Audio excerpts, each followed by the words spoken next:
स्वामी समर्थ.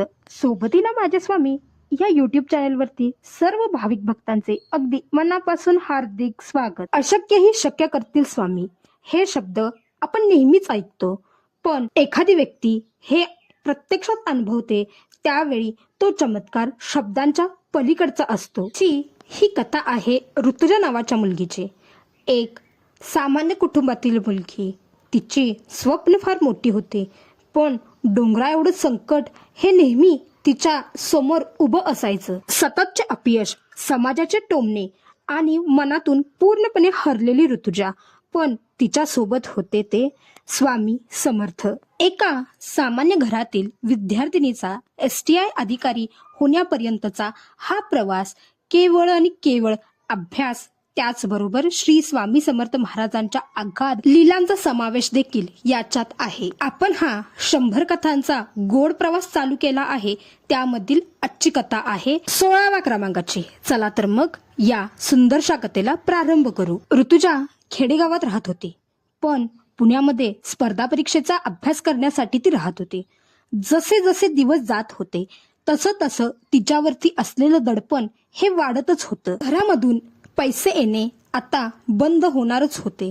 2 वेळा मुख्य परीक्षेत 2 मार्कांनी तिचे पद हुकले होते. लोक नेहमी तिला विचारायची, आता कधी होणार तो अधिकारी? वय बघ तुझं, वय वाढत चाललं आहे. रात्रभर लायब्ररीत बसून ती खूप रडायची. तिला असं वाटायचं की आता सर्व बास, कंटाळा आला आहे आता सगळ्यांच्या बोलण्याचा. एकदा ती खूपच कंटाळी होती. शनिवार वाड्याच्या जवळ जाताना एक छोट्या मठासमोर तिची पावलं आपोआप थांबली. तो मठ होता श्री स्वामी समर्थ महाराजांचा. मठामध्ये आरती चालू होती. त्यामध्ये भिवू नकोस, मी तुझ्या पाठीशी आहे हे वाक्य ऐकताच ऋतुजाची पावले आपोआप मठाच्या आतमध्ये पडली. स्वामींची अगदी प्रसन्न मूर्ती पाहताच तिच्या आत दडलेलं लपलेलं सर्व दुःख बाहेर आलं आणि तिने त्या दिवशी स्वामी महाराजांना एक गोष्ट सांगितली, ती म्हणजे, स्वामी, मी आता पूर्णपणे हरलेली आहे. माझ्यातील शक्ती संपलेली आहे. आता तुम्हीच काय ते बघा. हे सर्व स्वामींसमोर व्यक्त होताच तिचं मन पूर्णपणे हलकं झालं. त्या दिवशी रात्री कित्येक दिवसानंतर तिला खूप चांगली आणि गाढ अशी झोप लागली. झोप लागल्यानंतर तिला एक चमत्कारिक स्वप्न पडलं. त्या स्वप्नामध्ये तिला कोणीतरी सांगत होतं, तू पुढच्या परीक्षेचा फॉर्म भर, मी तुझ्या पाठीशी आहे. भाविक भक्त हो, श्रद्धा म्हणजे केवळ हात जोडणे नव्हे, तर त्यामागे कष्ट आणि भक्ती यांचा संगम असतो. ऋतुजाने आता पूर्णपणे ठरवलेच होते. तिने तिच्या अभ्यासाच्या खोलीमध्ये श्री स्वामी समर्थ महाराजांची अशी सुंदरशी तस्बीर लावली होती. अभ्यासाला बसण्याआधी 2 मिनिटं डोळे मिटून ती स्वामींशी म्हणायची, स्वामी, बुद्धी देणारी शक्ती ही तुमची आहे, मी तर फक्त कष्ट करणार. पुण्यातल्या त्या छोट्याशा खोलीमध्ये आता ती एकटी नव्हती. तिच्या सोबत स्वामी समर्थ होते. पूर्वी तासनतास कितीही अभ्यास केला तरी तिच्या लक्षात काहीही राहत नव्हतं. डोकं पूर्ण जड होऊन जायचं. पण आता हळूहळू चमत्कार दिसायला लागला होता. जेव्हा जेव्हा ती स्वामी चरित्र सारामृत वाचून अभ्यासला बसायची त्यावेळेस तिला सर्व काही लक्षात यायचं. मुख्य परीक्षेच्या आधी असं काही घडलं की ज्याच्यामुळे आता पास होणं हे कठीण झालं होतं. मुख्य परीक्षेच्या 15 दिवस आधी ऋतुजाला ताप आला होता. डॉक्टरांनी सांगितलं, हा टायफॉइड आहे. तिचे हातपाय थरथरत होते. तिने स्वामींच्या फोटोकडे बघितले आणि ती रडली. म्हणली, ही काय वेळ आहे का आता आजारी पडण्याची? ताप असल्यामुळे ती ग्लानीतच होती. अर्धी झोप होती.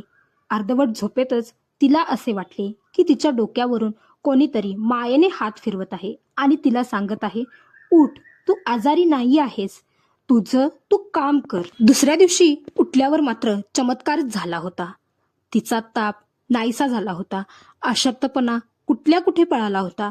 डॉक्टरांनी बघितल्यानंतर डॉक्टर सुद्धा म्हणाले, बाळ, इतक्या लवकर कशी काय रिकव्हर झालीस? त्यावेळेस ऋतुजाने फक्त मनामध्ये स्वामी समर्थांचे नामस्मरण केले. परीक्षेचा दिवस आला. परीक्षेला गेल्यानंतर तिला असे जाणवले अर्थशास्त्राचे आणि चालू घडामोडीचे जे प्रश्न आहेत ते अगदीच गुंतागुंतीचे आहेत. तिने पटकन स्वामी महाराजांचे नामस्मरण केले आणि तिला ते सर्व प्रश्न आठवायला चालू झाले. म्हणजेच तिने महिनाभरापूर्वी जे वाचलं होतं तेच पेपरला आलं होतं. निकालाचा दिवस जवळ आला. निकाल लागला. ऋतुजाने PDF मध्ये स्वतःचे नाव शोधले. त्यामध्ये असे होते, Rutuja selected as sales tax inspector. Rutuja हे बघताच तिला खूप जास्त आनंद झाला. तिच्या डोळ्यातून आनंद अश्रू वाहत होते. तिच्या आनंदाला काही पारावरच उरले नाही. ती सर्वप्रथम स्वामी महाराजांच्या तसबिरीसमोर गेली आणि नतमस्तक होऊन म्हणाली, स्वामी, हे यश तुमचेच आहे. स्पर्धा परीक्षा करत असताना ऋतुजाने काही उपाय केले होते. ते उपाय ती रोज सकाळी आणि संध्याकाळी 3 वेळा श्री स्वामी समर्थ महाराजांचा तारक मंत्र म्हणत होती, ज्याच्यामुळे तिची मनाची एकाग्रता वाढली. ऋतुजा स्वामी चरित्र सारामृताचे किमान 3 अध्याय तरी वाचायची किंवा शक्य नसल्यास 18वा अध्याय तरी ती दररोज वाचायची. गुरुवारी ती पिवळ्या रंगाचा एक पदार्थ करायची, म्हणजेच पिवळा भात असो किंवा लाडू असो, तो सर्वप्रथम स्वामींना अर्पण करायची आणि मग गरिबांना वाटायची. ऋतुजा संकल्पयुक्त नामस्मरण करायची, म्हणजेच अभ्यासाला बसण्याआधी 5 मिनिटं ती स्वामी समर्थांचं तारक मंत्र म्हणायची. त्याचबरोबर स्वामींना म्हणायचे, स्वामी, माझे कष्ट प्रामाणिक आहेत, फळ देण्याचं काम तुमच्या हातात आहे. परीक्षेच्या काळामध्ये ऋतुजाने तिच्या घरामध्ये अखंड दिवा म्हणजे नंदादीप तेवत ठेवला होता. याच्यामुळे तिला एक वेगळीच शक्ती मिळायची. आजची ऋतुजाची कथा फारच गोड होती.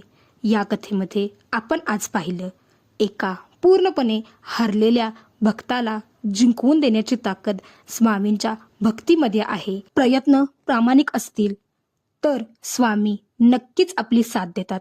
हेच या कथेवरून आपल्याला आज समजले आहे. आजची कथा कशी वाटली हे कमेंट बॉक्समध्ये सांगायला अजिबात विसरू नका.